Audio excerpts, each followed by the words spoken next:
आइए अब सबक इम्तिहान के चौथे नसर पारे की तरफ बढ़ते हैं। सबसे पहले आप अपनी किताब पे निशान लगा लीजिए, पेंसिल से आपने निशान लगाने हैं।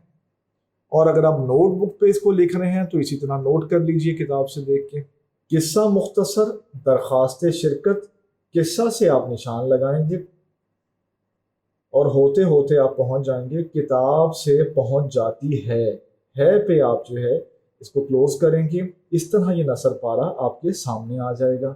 हवाला मतन को बार बार बताने की ज़रूरत नहीं है, आपको अज़बर हो चुका होगा। हवाला मतन में आपने सबक और मुसन्निफ़ का नाम लिख देना है। इसके बाद बारी आती है सियाक़ व सबाक़ की। सियाक़ व सबाक़ में आप ये लिखेंगे कि मज़मून निगार के घर वाले ये इसरार करते हैं कि वो वकालत का इम्तिहान दे और इसके लिए वो एक घर में कमरा भी मुख्तस करते हैं। उसको एक स्पेशल कमरे का अरेंजमेंट किया जाता है उसकी पढ़ाई के लिए। मुसन्निफ इम्तिहान की तैयारी का वक्त सुस्ती और काहिली से गुजार देता है। उसकी तैयारी बिल्कुल सिफर होती है। मजमून निगार को ये तवक्को होती है कि कोई निगरान या तालिब इल्म उसकी मदद कर देगा। वो अपना पर्चा किसी और तालिब इल्म के पर्चे से तब्दील कर लेगा। इन्हीं ख्यालात के साथ वो इम्तिहान गाह में दाखिल होता है। उसको पर्चा देखकर ये मालूम भी नहीं होता कि ये किस मजमून का पर्चा है। ये चंद बातें हैं, इन्हें आप अपने अल्फाज में लिख देंगे। इस नसर पारे का सियाक़ व सबाक़ मुकम्मल हो जाएगा। सियाक़ व सबाक़ सादा सी चीज़ होती है, इससे पहले क्या है इसके बाद क्या है सादा लफ्ज़ों में बताना होता है मुम्तहिन को। इसके बाद बारी आती है तशरीह की।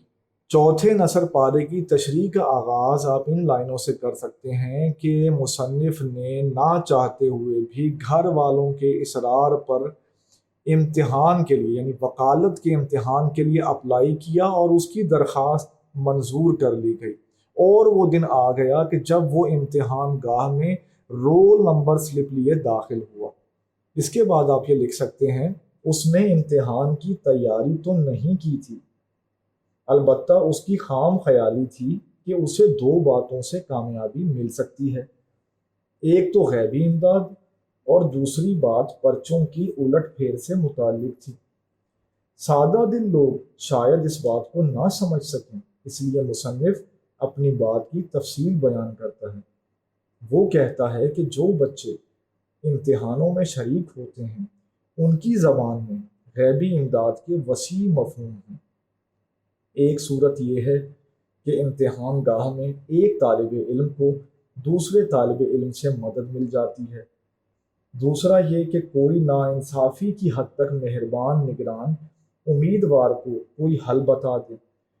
तीसरा ये कि कहीं से किताब हाथ लग जाए और उससे नकल लगाकर पर्चा हल कर लिया जाए। इस तरह मुसन्निफ ने गैबी इमदाद और पर्चों की उलट फेर से मुतल्लिक जो बयान किया है वो हमने उसको तशरीह में बयान कर देना है। और ये सारी जो बातें इस नसर पारे में बयान हुई हैं उनको आप अपने लफ्ज़ों में सादा लफ्ज़ों में बयान कर देंगे। इस नसर पारी तशरीह मुकम्मल हो जाएगी।